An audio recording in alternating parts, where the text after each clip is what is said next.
Hello, everybody, and welcome to the Mainstream Indie Music channel. We talk about all things indie music, and I know what you're thinking, or at least a group of you. You may say to yourself, well, Robyn isn't really indie. And to a degree, you are absolutely right, especially with the way that her career started.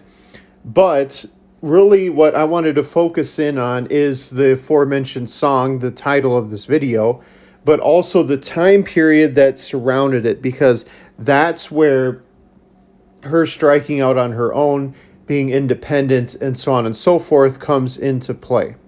So, for kind of a fair warning for everybody listening in on this episode today, I actually had never heard of Robyn ever before in my life until just like last week's episode, when I had watched the kind of the celebratory video of Saturday Night Live's 50th year anniversary. And I saw that David Byrne was performing on it. And I've made a whole video on David Byrne already. Talking Heads was one of my parents' favorite bands. I know many of their songs. And so I thought to myself, cool, I don't know who this Robyn lady is, but I want to hear how David Byrne is. And I was actually blown away by that song that she performed, Dancing on My Own. Yes, granted, I probably did also like it because of David Byrne, but I was very interested in her. And when I started to do research on her, because originally I wasn't going to make a video with her in it, I wasn't planning on making a video on this song. That's how I should phrase it. But that performance caused me to do some research into who she was. And then when I saw the whole story behind what happened with her and her label, and then her striking out on her own, I was like, oh, wow, she actually has some indie roots in there. So I'm not going to focus too much on her career leading up to that. Pretty much what we can talk about is Robyn was from Sweden. And what happened was she got very popular very quickly. And when I say very quickly, I mean when her first two singles came out and when her first album came out in Sweden, and then eventually even parts of the United States and then parts of the rest of the world, she was barely in her mid-teens. I would say she was in that time frame, she was like 14 to 16. Years of age. So very, very young when she hit stardom. But after that initial success happened, Robyn had to actually stop continuing to tour. She did get a tour off, but she had to kind of cut it short for her debut album because she was diagnosed with exhaustion at the time and returned back to Sweden to recover from that. However, giving some hints into that period of time in her life was her second album, which actually was not released in the United States because she revealed that during her teenage years, she talked about an abortion that she had to have a few times on her second album. And because of that, the United States said, well, we're not going to have you release it over here or be able to promote it. So pretty much her second album, she had to focus exclusively just in Sweden and in other parts of Europe as well.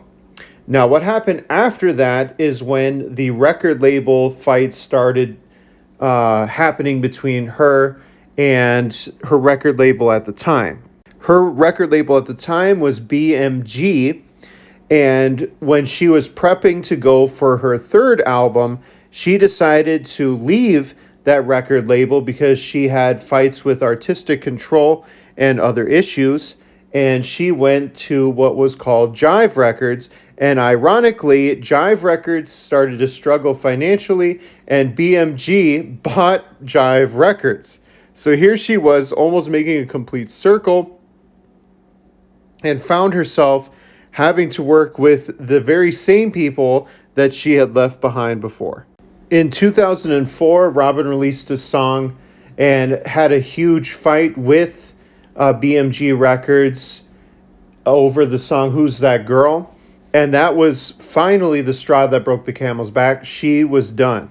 And not only was she done, but she fired back at the record label by then announcing to the world that she had formed her own record label recording company called Konichiwa Records, I believe it was. But she started out with that, and her very first album that she released on her own record label, called Robyn, was ironically her biggest hit yet to date.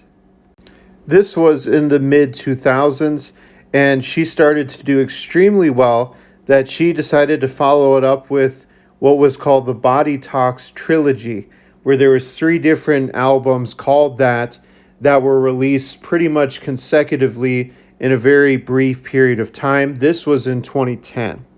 This brings us full circle to the title of our video, Dancing on My Own, which was the lead single off of the Body Talks, especially the first album and the first thing that was heard. And this is what rocketed her to that worldwide fame. Now, at the time, yes, she had been working with her own record label, but the work that she had done with her record label, Konichiwa Records, was pretty much limited to that previous album, Robyn.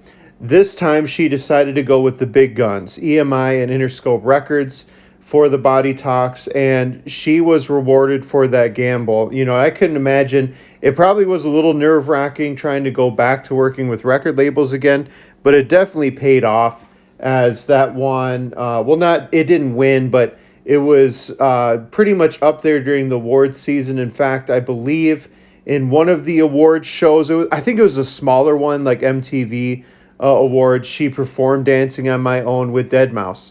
So, you know, she definitely had made it. As regards the song, Dancing on My Own, it is very 80s. You know, think of the 80s drum beats, breakdowns.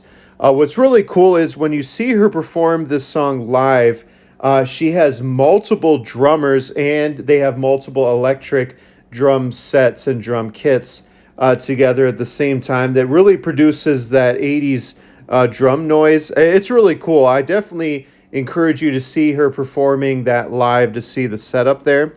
The lyrics are pretty simple. It's pretty much somebody who's brokenhearted seeing an ex with a new lover at a party or at a dance floor party, and rather than kind of be super attached to it, you kind of dance melancholy alone by yourself, and that kind of leads to the chorus of the song. But it's a very simple, but I think very, very awesome, powerful song. And tell me what y'all think about it. Also, watch her performance with David Byrne. I highly encourage you guys. I'll see y'all next week. Thank you for all the support.